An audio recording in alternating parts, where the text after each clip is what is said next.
Welcome to the Collaborative. I'm your host, Sydnee Walker, along with Ryan Ballis. Today, our guest is Maria Taylor. Taylor joined ESPN as a college analyst and reporter in 2014. In 2017, she was named a reporter for College GameDay and ABC Saturday Night Football. Some of her other roles include serving as a regular co-host on Get Up, NCAA Women's Final Four studio coverage, and marquee basketball games throughout the season. It's a pleasure having you here today. Pleasure to be here with all of you guys. I wish I could actually be in person with you, but the times. You'll have to come up to Oregon sometime then. I'm there like twice a year, so maybe next time. So we're going to get started with Sid's This or That. So first up, Instagram or Twitter? Instagram for sure. Good choice. Jogging or hiking? Hiking. Hate jogging. Online shopping or shopping in a store? Shopping in a store all day. I want to touch it. And lastly, I'm throwing it back to UGA, Bolton Dining Hall or Snelling? Snelling for the cheese grits. I don't do New Bolton. I don't do it. I've been to Athens a few times. I agree with you on Snelling. I'm glad you do. So, Maria, you played volleyball and basketball at UGA. What resources did you find helpful that allowed you to play two sports while taking advantage of any journalism opportunities? Yeah, I think there were a lot of things, but mostly the fact that my teachers were so positive and they worked with me. So there were a lot of days. The hardest thing to do is that you're going to miss a ton of class, where normally you just have one season where you're traveling the whole time. I was traveling from the fall all the way through the spring, but they were really good about allowing me to get my projects in and working with me. And the only internship I only had one. I always tell people that you only need one good experience. I did it my senior year and I didn't play basketball that year. So I was able to go back and forth to Fox Sports South I think I did it Tuesdays and Thursdays, and then I worked some weekends. And so literally I was running tapes around because they were still using tapes then, and going to Braves games or going to Hawks basketball games, helping the camera guys set up and kind of learning what their pregame and postgame show was. But I got that internship through playing volleyball, literally because someone came and worked our game and I asked them if they had internships available. I still don't know if there really was an internship role, but I just harassed them enough that they were like, just find something for her to do. Because I don't know what my actual job was. You worked your way to the top rather quickly. What do you remember the most as you progressed from hosting IMG College at UGA to reporting on various events for ESPN2 to finally landing a full-time role with ESPN? Journey seems so much longer than maybe it appears. But one thing I do know is there was a time when I was telling myself, or I was about ready to quit. I went back to school. I got my master's in business. And I thought to myself, if this doesn't work out, I'll just start working in athletic administration. And that's at the same point when I started doing a lot of freelance opportunities. And I always tell everyone, just accept any job that comes your way. Sometimes we get really bogged down in the I just want to be a reporter, or I just wanted to be a host or an analyst. And I was like, oh, you need an analyst for volleyball on Cox Sports Network. Oh, you need a women's basketball analyst on the ACC digital when it was literally just online network. I'll do it. And, drove from Starkville to Knoxville to Tallahassee in the same week in my little putt car, and I could barely just pay for gas. But be willing and open to accept some of those roles. Understand that the job isn't really going to always look like, what you imagined. But what I love and what I will probably remember most about all of those years are just the people that I've met along the way, the ones that I still run into. And they're like, oh, I remember when you were doing the dog report on CSS. Or I remember when you were in Athens and, you were carrying your own camera and interviewing Coach Rick or whatever. And so it's kind of cool you're going on a journey with people and you're constantly letting people into your story. And that's what I'll always remember about is everyone that I've met and has helped me along the way. Thank you for sharing that. Yeah. So you've covered NCAA football, men's and women's basketball, along with many other professional games. Does your tone change, or do you treat every game the same? I pretty much treat every game the same. I do believe that there's some times when you need, your tone needs to change because you need to be respectful of a certain situation. So say when we're at the Kobe Memorial, or everything in reporting around that situation, there's certainly things that I remember when Missouri was boycotting playing football and it was because of, racial injustice on their campus, that tone is going to be different from if I'm covering a story about the turnover chain at Miami. It's just going to feel different. But as far as games are concerned, you know, those are for the most part meant to entertain. You're meant to document what's happening in the game. But you do know when it's time to have fun on game day. You know when it's a serious story because you're talking about a kid that's recovering from a serious illness, or, you know, you're just telling you that here's the score after halftime. There's different tones for different situations. Definitely. Thank you. So you founded the Winning Edge Leadership Academy, which helps minorities and student athletes in the field through network training and other resources. In addition, you also have one student who shadows you prior to each college game day. What's that like for you to be able to give back to a community that you were once in yourself? I mean, it's important to me. I had a young student athlete named Ronica Stone, who you probably know, Sydnee, because she played volleyball at Oregon. And she shadowed me at game day and the game when we were there for Oregon-Stanford. And it's just important because I don't necessarily remember having that opportunity, but I had a lot of people in my life that told me that I was capable of accomplishing X, Y, or Z. And so I never had a moment where I felt afraid to step out, or where I felt as though it wasn't going to be possible to achieve my goals. And so I just want to give everyone exposure is important to know that, hey, this job is here. Or if you want to be a director here, come meet a director. If you wanted to be a camera op, this is what their job looks like. They travel just as much as us. If you wanted to be an engineer, you know, there's so many jobs that are in sports broadcasting that you can break into, and you've got the leg up because you already play the sports. So come on in and see what it looks like. So I think that it's just a very important thing to do. And that also takes the focus off of you always worrying about your story or getting tired from being on the road. I think it gives me energy. It refreshes me to have someone with me asking questions and just finding the small nuances that I've stopped noticing, to see it from someone else's eyes as, wow, that's really cool, or that's something that's very interesting. Great, thank you. And I've been lucky to connect with you last year prior to College Game Day in Eugene. I'm sure you remember we went to BJ's.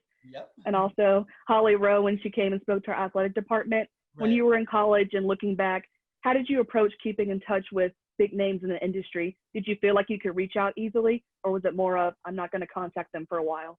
Well, it's funny because you guys are well ahead of me. Like the situation that you've been put in, Sydnee, I didn't know anyone. Holly Rowe was on our campus all the time, and like I had never met her. The first time I really had an opportunity to meet anyone that even worked with ESPN was after I graduated, and I was working at IMG College, and we were covering the tennis championships.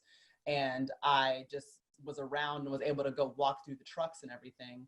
And I met like LaChina Robinson because I was doing radio for women's basketball, and I stayed in touch with her. So I guess as I went along the path, I started to learn how to stay in touch, but I wasn't very good at it in college, and that's something I would go back and change. Just being more, it's all about your personality, you know, being able to go out there, shake someone's hand, ask that question, ask for their contact information, ask if it's okay if you reach out, if you send them your resume tape, if you send them some ideas that you're working on, and ask for feedback. Because the biggest problem is a lot of times I'll get students just reaching out to me for jobs, and it's like, I'm not human resources. I can't really just give you a job. I talk on TV for a living. But I can give you advice, and I can give you feedback, and I can tell you, you know, what people are looking for in this industry, and I can be there for that. And so I think it's all about the way that you approach it, but staying in touch and being very diligent, being vigilant, it's important, and just being confident. Don't take someone not firing back an email to you as a personal slight. That person could just be busy, you know, and at the end of the day, you got to keep trying until something sticks. Right, I think that's important to highlight when you're networking with anyone. Mm-hmm. So Maria, you've done so much in your career, and you've bounced around to a lot of different places and done a lot of different work. After looking back now, is there anything that you would change, or maybe an experience you're like, I didn't really need to do that, but you did? Just from right now looking back, is there anything that you would change? You know, not really. I think that I enjoyed every portion of it. Like being a freelancer taught me how to be okay with not knowing when my money was coming in, be a little bit more resourceful, be okay with traveling a lot. Going to the SEC network when I did, I was a little bit nervous about going from doing these national football games. I only was doing football on a national scale, but then going and saying, okay, I'm only going to do regionalized SEC network games. Like that was scary for me. But now looking back on it, I learned how to be a host in that role. Like they allowed me to anchor SEC Now every single night. And that's the only way that I'm able to do, you know, host SEC Nation or be a part of Game Day or host NBA Countdown now. So You almost have to look at every single portion of your journey, every single turn as a stepping stone. There are certainly mistakes. Like obviously you mess up and you're like, I wish I could have that broadcast back, or I wish I could have that game back, or I wish I could have that report back. But as far as the moves that I've made or the games that I've covered, absolutely not. Like I would do every single one of them. I would start at ground zero and build the same way over again. And you cover, obviously during the college football season, there's so many different stories that you cover each week. I remember especially at Oregon when you had the story with the boxing ring. Is there a certain story that stands out to you that you've covered? Man, there's so many of them. I mean, when I think back to Tyler Trent from Purdue, we did the Ohio State Purdue game. So the same week that they actually debuted his story that Tom Rinaldi did so wonderfully, we actually left game day from, I can't even remember where we were, and flew to Purdue. And that was our Saturday night prime game. And Tyler was there and he was able to see this huge upset victory for Purdue, and just being able to interview the coach afterwards, and our cameras were in the locker room while he's standing there. That was extraordinary. And there's just moments like that that you would never think sports would bring you close to, you know what I mean? Sports would bring you up close and center to, but then you realize that sports is just like this little microcosm of the world in general, or culture in general. And so there's so many different aspects of people that you get to know, learn, love, and talk about. So I would say all of the humanizing stories that I get to cover, the stories about the kids where I'm telling you why they play the game, or who introduced them to the game, or who inspires them, or what they've learned through a mistake that they've made, or anything like that. Like those are my favorite stories to talk about, to cover, and to do. Awesome. Thank you so much. I know you mentioned forming relationships and taking advantage of opportunities, but what would you say is the one big thing that young reporters should take with them as they enter the workforce? I think that young reporters need to really understand that, you know, it's not about you anymore. I know that that was hard for me coming out as a student athlete. Like, you're used to being the subject of the reporting, but just remove yourself from it and think, what does the audience want to know about this? You know, if I were sitting at home and watching a game, what would I want to know about the players that are in this game, or the coaches that are in this game, or this situation in general? And also just be willing to dig and dig. So it's not just about, I'll reach out and have a conversation with the players at the beginning of the week, but then I'm like, you know what, it'd be good to talk to mom, or he mentioned this one high school coach, let me call her. Or I can't tell you how many times I've talked to teachers and like principals at schools, and you're really trying to do background information. In some ways, you have to think of yourself as an investigative reporter, or like the FBI or something. Like, you're really trying to get to know these people so that if the opportunity comes, you're prepared to talk about who they really are. And that's only going to help you become better at building relationships. So now when you see that player again, like, hey, I talked to your teacher, she told me you like XYZ. Like, literally, I know that Travis Etienne, like, one of his favorite snacks is a certain type of Oreo, because I've talked to the teacher that he gave like the teacher appreciation jersey to. Like, these are the things that how in depth you can really go if you want to as a reporter, or you can stay surface level and you can be good, but you can dig and you can be great. And so I just think that every reporter should strive for that. Great, thank you. And we had one question in the chat that ties in well with that. How do you remain true and authentic to yourself in challenging professional circumstances? That's such a great question. And I always lean back on my faith, which is important to me. So in my mind, you know, I try not to make it so I'm Maria Taylor, the reporter, and I'm making every decision based on that. You know, I try to make it based on, I'm Maria Taylor, a child of God, who is already viewed as like a precious person, a precious individual, and I don't have anything to prove. So, you know, when you have an audience of one mindset and you're trying your best to do things out of love, you're trying to remove selfish ambition. I try to pray it away, and you're still going to fall victim to things, and we're all going to make mistakes and bad things are going to happen. But if that can continue to be at my core, then I hope that I'm going to make the right decisions. And I hope that when I make mistakes, I'm capable of apologizing for those mistakes, or saying what I did wrong and telling people that they shouldn't do that, or XYZ.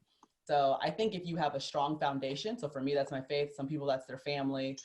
It could be anything like that, where your only thing that you're holding on to is not your career or your grades in school or your sport, then you're going to be okay. You're going to be able to stay true to yourself, because who you are is so much bigger than just like that job or that moment or this industry or whatever.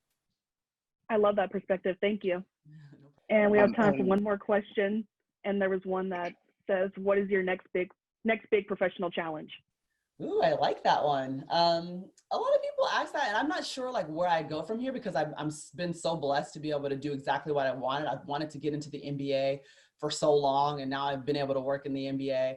But I do hope that I can start directing or producing or get a little more behind the camera, a little more content creation, getting out of my box or my comfort zone, which is obviously hosting, reporting, and just being on TV, learning what it looks like to be behind it. So I don't know if that means like apprenticeships or, you know, basically me going back into the internship world and trying to figure out what that looks like. But it's something that really interests me. And that's the way that you can decide how content ends up on TV, where I become less of just documenting things, but a creator of things. And so that's important to me, and hopefully it's important to everyone out there that you guys, if you're interested in this world, that you become the people that are making what we're watching and listening to, because that's important too.